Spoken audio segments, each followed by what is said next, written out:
We're honored to hear from Thomas Njeru, co-founder and CEO of Pula Advisors. Now, he is a proud 2023 ABH Top 10 hero, and he secured the second place, by the way, and since then was named Time 100 Next 2024. He was on that list of its influential leaders. Now, Thomas is revolutionizing agricultural insurance and improving farmer resilience. That's what it is. He's coming onto the stage to speak to us about 18 markets, an African startup story of scale, and how Pula is scaling across diverse markets. Please give him a very warm welcome. Lady, take on my fever. She know get no wahala.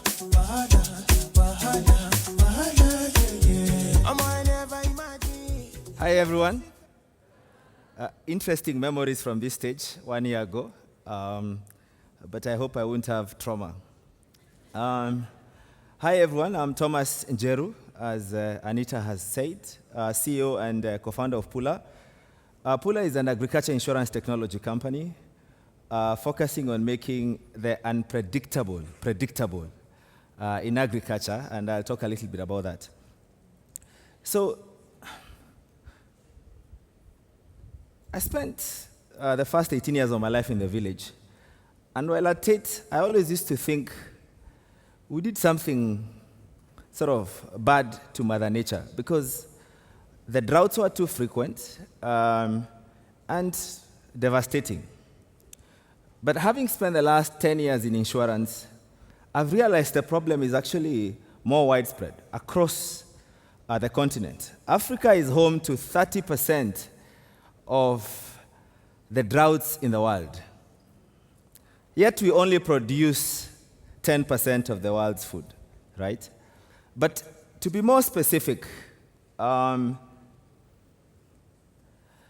is that in Kenya, every year, 1 to 4 million people don't have enough to eat. Nigeria, in 2021, you'll be surprised, 70% of Nigerians didn't have enough to eat. Last year, in Zimbabwe, maize production reduced by half, right? You might think these are just, I've selected a few cases here to, to be sensational. But the trend is, again, not very interesting. Africa's agricultural productivity growth has declined 34% since 1961. Yet, our population is growing. So how are we feeding ourselves? By importing food. So our food imports has tripled over the last 10 years, from 35 billion to 110 billion. So it's easy, you could say, okay, then farmers should just buy insurance, right? When we started this journey, it was very surprising that farmers do not have risk mitigation solutions that are viable. There are things that are there, but they don't work, to enable them to protect their investments, or at least have that peace of mind, right? Less than 3% of farmers have access to insurance. What is the result? Is that there's very little investment in agriculture due to these unmitigated risks, right? And lack of data, a lot of decisions are made on gut feel, and without investment, there's low productivity. African maize farmers produce 2 metric tons per hectare compared to their American peers, who do about 11 metric tons per hectare. The result is that cost of food is high. If I were to tell you that the cost of tomatoes in Nairobi is 4 times the cost of tomatoes in Chicago, right? The rich are paying lower prices than the poor. Not to say Nairobians are poor, I come from there.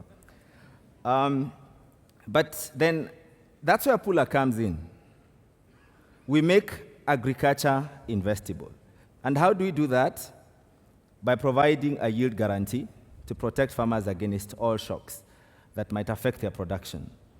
So if you farm 1 acre of maize, you expect 20 bags, anything happens, you get less, we top up the difference, right? Sounds like magic, but we do that. And we've done it well across 19 million farmers. In addition to that, as I said, there's a big information gap in agriculture. Decisions are made on gut feel. So what we do is we close the information gap with working with stakeholders to make better data-driven decisions to increase that productivity of farmers. And in addition to that, not just providing solutions to farmers, but all stakeholders or agribusiness in the sector who are exposed to climate shocks, right? We de-risk them to enable them to actually invest more, to have more predictability, right?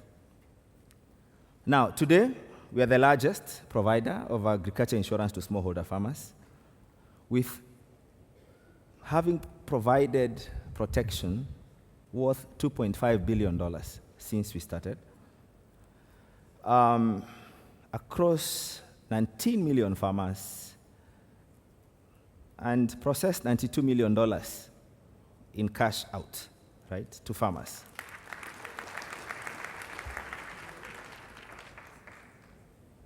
Work with insurance partners, 100 of them across this market. But beyond that is that we work in 19 countries. Now, someone yesterday asked me, between 0 to 100, where are you in that journey? And I said, quickly, 20%. So, and indeed, we are only 20% there. We want to reach 100 million farmers and plant a seed that will revolutionize agriculture on the continent, because we are not going anywhere without fixing our agriculture. We can talk about many things, but anyone who has studied the history of economic development, agriculture is where it starts, because most of your population depend on that. I didn't come here to talk about Pula. So the question is, how did we get here, right? Now, the first thing, we had to make a few key decisions. The first decision we had to make is what scale looks like. Is Pula a 1 or 2 country business at scale? And it was clear for us 1 or 2 markets was not sufficient, was not sustainable. Insurance is based on diversification. The second decision we had to make is which markets, right? Now, the first one you have to think about is addressable market, based on our route to market, right? How many farmers we can reach, right? Of course, Kenya took advantage because that's my home country. My business partner also lives there. So then Kenya was a very clear case. The others was based on partnerships. For instance, Malawi, Zambia, we were working with a seed company that was there in Malawi and Zambia. And then, of course, Nigeria, the numbers are interesting. So that was our first, so that's how we chose the first four markets. Now, the second thing we had to do is, once you decide you are a cross-country business, then so you need to reduce your marginal costs of opening new markets. So you design your operating model such that opening a new market is not very expensive, right? It's low cost. And how do you do that? Partnerships. Decide what is core, what is non-core. So at the moment, we work with insurance companies. So we don't have to set up the whole infrastructure. We also work with input companies, we work with seed companies, aggregators, cooperatives, governments. So we don't have to have we're not a B2C company, right? So that allowed us to be able to sort of the cost of setting up very low, right? But then, you plan A and then something else happens. So we also made mistakes, right? So what went wrong in that phase? The first thing was the route to market was not feasible. So we were working B2B2C with seed and fertilizer companies. That was not working because of unit economics. We had to pivot to a B2B, B2G model. So change your commercials, everything. But yes, it was not the right decision, but the right decision is that we were able to very quickly pivot before we started scaling out, right? Competition and regulation, right? We didn't, as entrepreneurs, we always claim that, my idea is very novel, I don't have competitors. Even not doing anything is your competitor. I always tell entrepreneurs that, right? If I don't To solve that pain point. That's a competitor. So in Nigeria, it was very interesting. The government, which was a client we were targeting, they had this agency that was doing agriculture insurance. They were not doing it very well.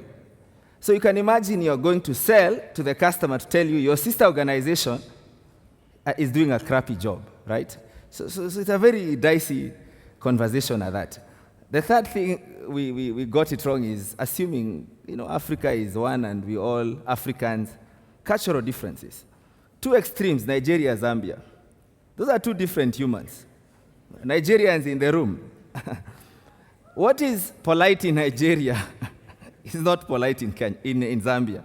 Kenya, I always say, is in the middle. The power distance between those two countries is very different. So you have to figure out how you approach things, right? Then also, of course, attitude towards innovation.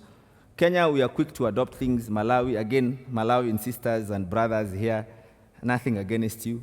But Malawi, you have to be a bit patient. So key learning was customization, very important. But then also, you have to also be very careful. Customization to some extent.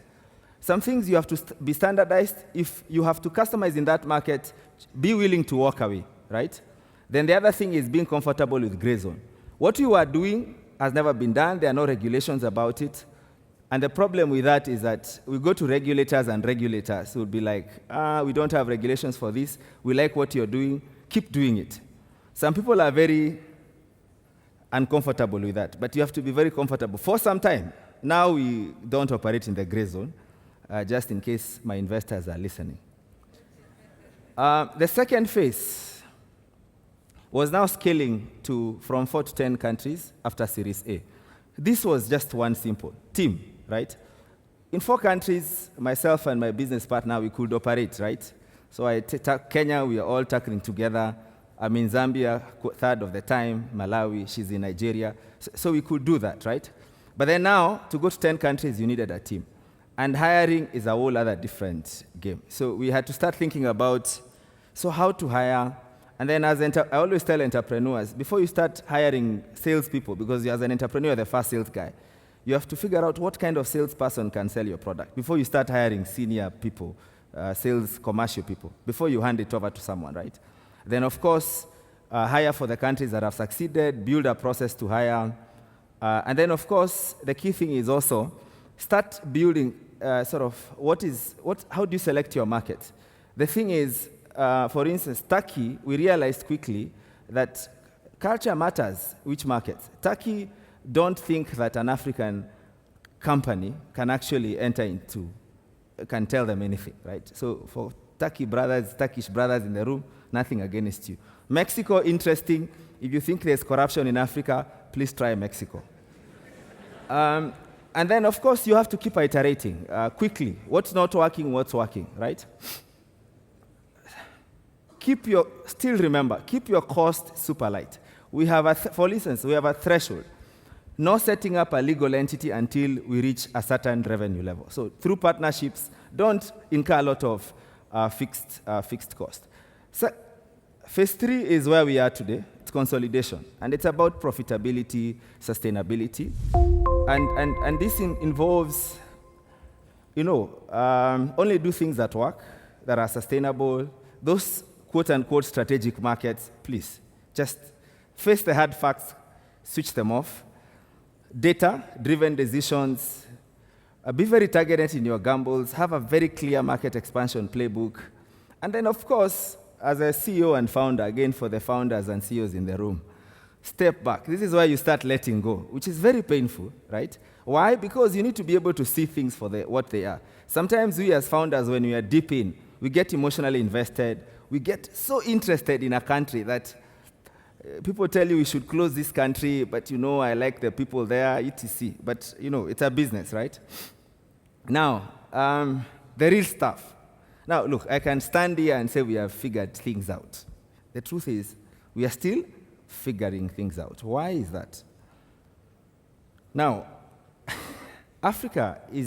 change is permanent. We are still, as a continent, we are still trying to figure out our politics. Americans, welcome to the world, to Africa. We are still trying to figure out our economics. there's Western influence, there's China influence, we are in the middle. How do we marry our culture? There's a lot of things happening in Africa. Just to give you an example, I had this catch up with one of my business country managers in Burkina Faso. We catch up for 35 minutes. Towards the end, he tell me, and by the way, last night we had a coup. By the way, we had a coup. The government was overthrown. But it changes a few things. I will update you. So you have to constantly, and that changes a lot of things. Nigeria, a new regime comes, and agriculture is no longer important to them. And then you have to reevaluate, right? And the other thing is learning, and failure will never end. Courage to accept you're wrong, right? Your assumptions were wrong. Have that courage. Keep reversing those decisions, and that should never end. Make airlines and airports your second home. People ask me, where do you live? I say in 2 countries, Kenya and Kenya Airways. Those are my countries of origin. I hope that's to change, but build a thick skin. It's a roller coaster, yes, but, have a thick skin for it. You need to have that, right? But finally, do it anyway. You'll either become successful if you are lucky in the first hit, or you become a philosopher.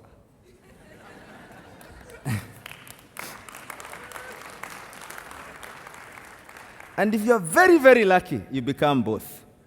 If you're very lucky, that is after several failures, eventually you succeed. Thank you very much.